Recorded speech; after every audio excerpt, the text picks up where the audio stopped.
what place does emotion? I mean, emotion is it's mid between, we have a triune brain. So the brain has what they call the R stem, which is the reptilian stem. Then it has the midbrain, and then it has the neocortex. So that's also consistent with the ratio, right? The irascible and the concupiscent. So the ratio is your reasoning, right? And you have intellect, which is still, and then you have ratio, which is movement, and then you have so the the thumos, which is the spirit, is this is the source of like your emotions. I mean, there's different, the Greeks thought that the emotions were centered in the liver, and there's definitely a relationship, because I got hepatitis when I was in Africa, and I just became so irritable. It was amazing. And that's one of the signs of hepatitis. And I think that's where the Greeks got that idea. I mean, Hippocrates noticed that people that got hepatitis got really angry, because you're not processing your emotions properly. So, but emotions are, I mean, there's good emotion, and then there's negative emotions. And so there's a balance, but there are high. I mean, love is comes out of the emotion. Anger is out of the emotion, and anger is very important. Anger is a really important component to the human being. There's a reason why God gave us anger. We should get angry about certain things. Things should make us angry. And but it's controlling the anger. It's using the anger as a positive force and not letting it control you. Because once it controls you, it takes over, and then it's the uninvited guest has taken over the house of the host. And people kill when they're angry, right? It's terrible. Um, I mean, Sayyidina Ali, it's a apocryphal story, but it's an important story, and it's told in many, many Muslim cultures. This was something that was just told, reiterated again and again because of its meaning. So it is. I recognize that it's apocryphal, but it's important of the story of Sayyidina Ali when he was fighting in the battle and he was about to kill this man, and he spit in his face, and then he didn't kill him, because he felt anger for himself. Like he was no longer fighting fi sabilillah, it was fi sabilin nafs, which is where a lot of people are. People are angry because of what happened when they were children. And there's all this pathology out there. All these people shouting and screaming. There's a lot of people, like in America, there's so many people they were abandoned as children, just abandoned.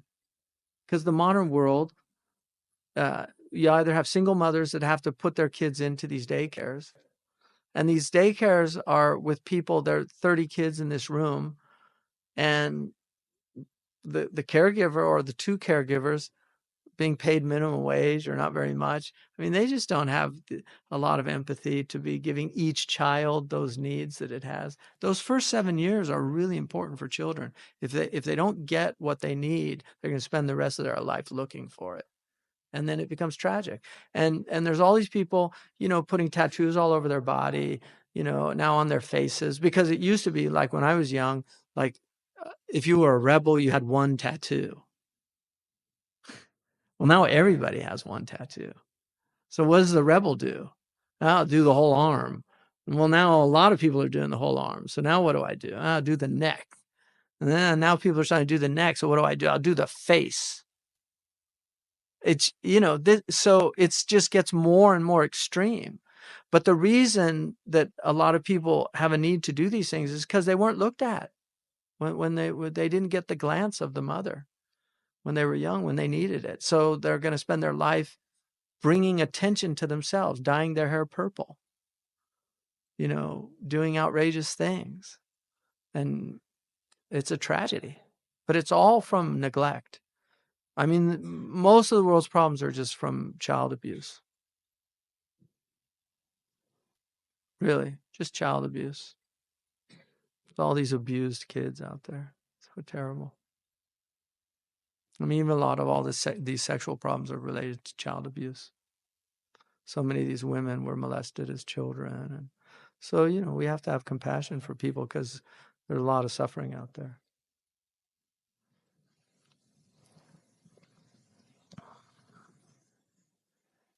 Anything from the Assalamualaikum. Alaikum Assalam. I'll do online questions, inshallah. So the first question is, one of the purposes of the human being is imara.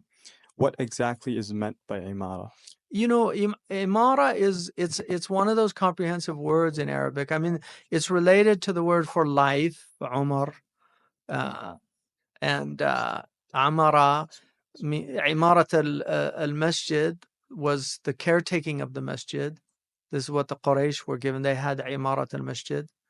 But it also means to, like, imarat al-masjid includes just going and praying in the masjid. That's part of imarat al-masjid. So when the community prays in the masjid, they're doing imara. It's bringing to life things, and that's part of what we were created to do, to bring our civilizations to life, bring knowledge to life, to build all these different things. I mean, why have stripes on a why do that? What is that? That's imara. That's why do the Afghan or the Palestinians or the Moroccans, why do they do all that tatriz? Like, why do they do that? That's imara. It's ihsan. They're making something beautiful. They're making it more beautiful. It's like this carpet. It could have just been one color, but it was done in a way to make it more beautiful. And that's part of imara. It's just making things beautiful. But it's civilization, and one of the beauties of Islam is that it acknowledges Aboriginal peoples. It doesn't destroy Aboriginal peoples, because there's something very beautiful about Aboriginal people. They remind us of something. One, they remind us of the simplicity of life. They remind us also that we don't need really very much to live. They also remind us of a kind of a constraints in lifestyle. Like they're just, their lifestyles are not going to impinge on their surroundings to the degree where it actually begins to harm us. So Islam never eliminated the Aboriginal people like Christianity did. I mean, Christianity just saw the Aboriginals as, we need to get rid of them. We need to make them sedentary. We need to put them in these classrooms and turn them into images of ourselves. The Muslims never did that, but what they did do, which is very interesting, and the Mauritanians are testimony to this, they created the first scholastic Aboriginals. You'll never find this anywhere. There are Bedouin that teach logic and grammar and rhetoric and mathematics and the atomic theory of al-Baqallani, and they're Bedouin living in tents, drinking, milking their camels. No other civilization has done that, and that is a proof of Islam. The Mauritanians are a proof of Islam. The Zawaya of Mauritania, they're a proof of it. And I saw it with my own eyes, so I am not exaggerating this.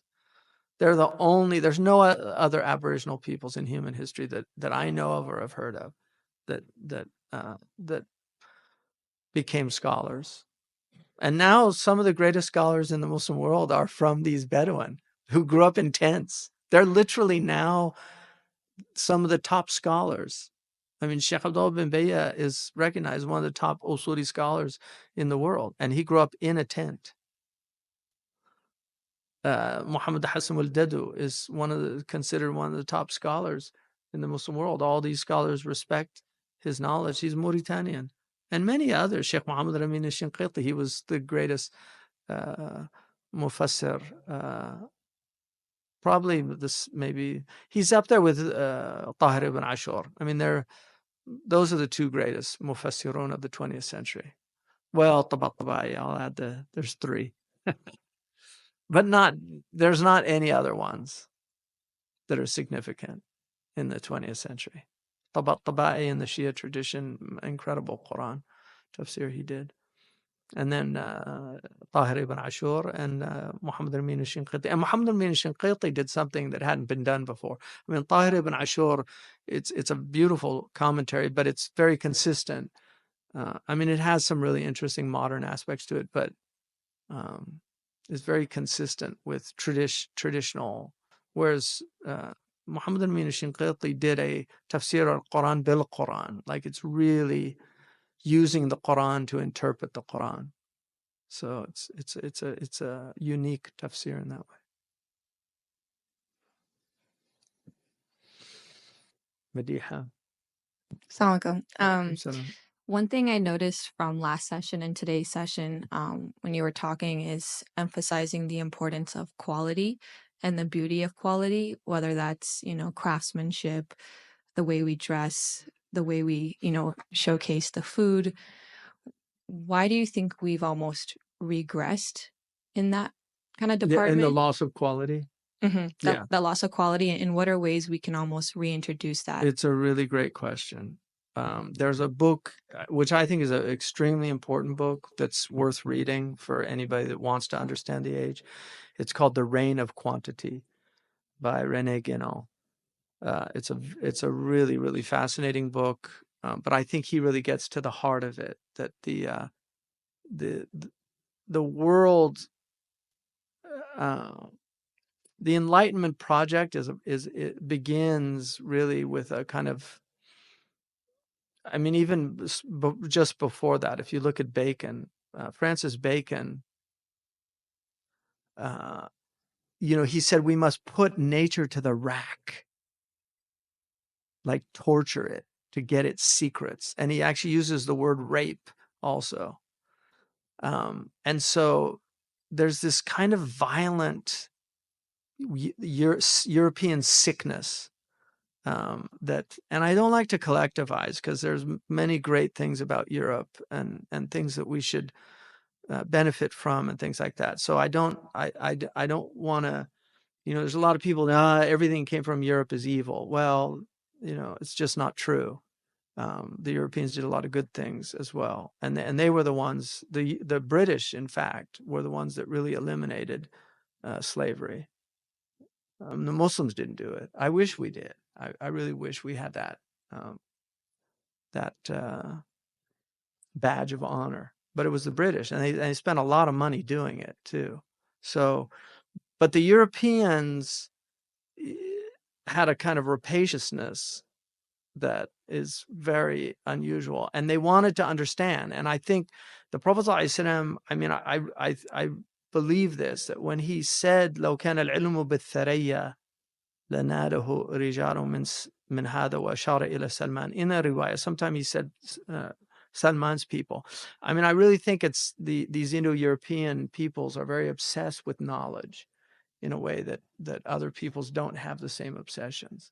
They want to understand everything. They want to know everything. And the fact that the Prophet used space exploration for that is just really fascinating to me, because they'll even try to get to outer space. Like, if you ask most people in most places, like, do you think we should go to outer space? They're like, what? You crazy? Like, why? I mean, Mauritanians don't even traditionally swim in the ocean. They think you're crazy to go into the ocean, because it's meant to give you lots of awe, right? So they're not going to swim in the ocean for fun, and then when the shark bites you, well, of course, what did you think? It's an ocean, right? So they wanted to measure everything. They became obsessed with measurement, and they developed a science that is so fascinating, which is, and it was interesting that it was the British and the Germans that developed it simultaneously, which is the calculus, which enabled them to do things that nobody before could really do. Calculus has really given an immense amount of power. And it's interesting that the word for measurement and power are the same in Arabic. So qudra and qadar, yuqaddiru, to measure something. So calculus is the ultimate measuring tool. And the infinitesimals, which the Catholic Church tried to outlaw the study of, became an obsession. And so it's been so powerful as a tool, and it's enabled a kind of world that is very different from the previous worlds. And so now STEM is everything. They're just obsessed with STEM, engineers, I mean, it's interesting that Imam Nabrisi, in his book on dreams, he says, if you see an engineer in the dream, it means kharab al-umran wa umran al-kharab, the destruction of civilization and the civilization of destruction. So quantity is important. I mean, it's one of the 10, as you know, the maqulats, right? I mean, those 10, Zayd al-Tawil al-Azraq ibn Maliki, بالأمس كان في بيتي متكي بيده غصن لواه فالتوى تلك مقولات العشرة سوايا. The Zayd is the substance, right? And then Tawil that's the quantity, and then Azraq, black, is the quality. So colors are qualitative; they're not quantitative. We can measure the red, the amount of red in the carpet, but we can't measure the experience of red. That's not measurable. And so beauty is qualitative. It's something that can't be measured. We can't measure the beauty of the Taj Mahal. We can't measure the beauty of a perfectly calligraphed work of art or the beauty of a voice reciting the Quran impeccably. We can't measure that. We can only experience it. And so there's just been an obsession with quantity for quite some time in our civilization, and we've lost quality. And the qualitative arts are the trivium. The quantitative arts are the quadrivium. I mean, they've extended the quadrivium, but calculus is still based on arithmetic and geometry. Geometry is algebra is an extension of geometry, and they're just extensions of the same basic things, which is number, discrete number, and then number in space.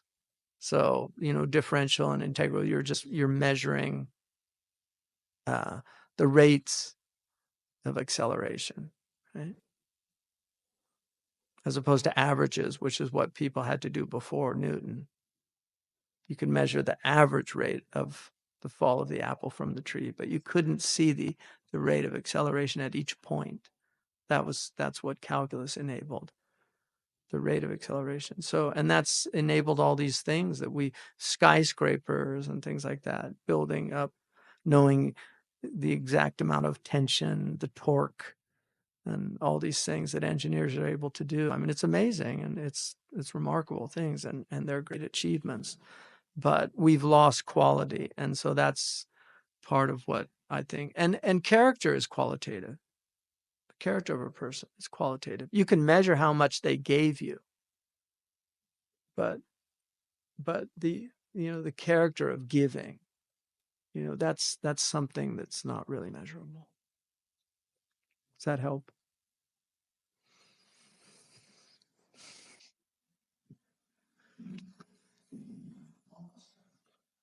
Okay. Any other questions online? That was it? Okay. So Laylat al-Qadr, this is the 27th, and yeah, I mean, the vast majority of scholars were of the opinion, although the Prophet told us to look for it in the last 10 days, and then in the odd nights, especially. Ibn Arabi says you should look for Laylat al-Qadr every night of the year. Like the Arifun. They're not going to let a day go by without. But,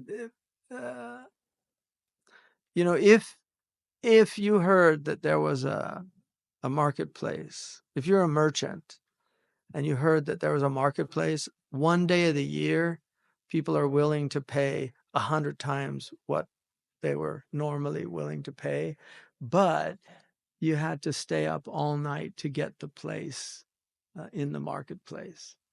Trust me, all the merchants would be down there.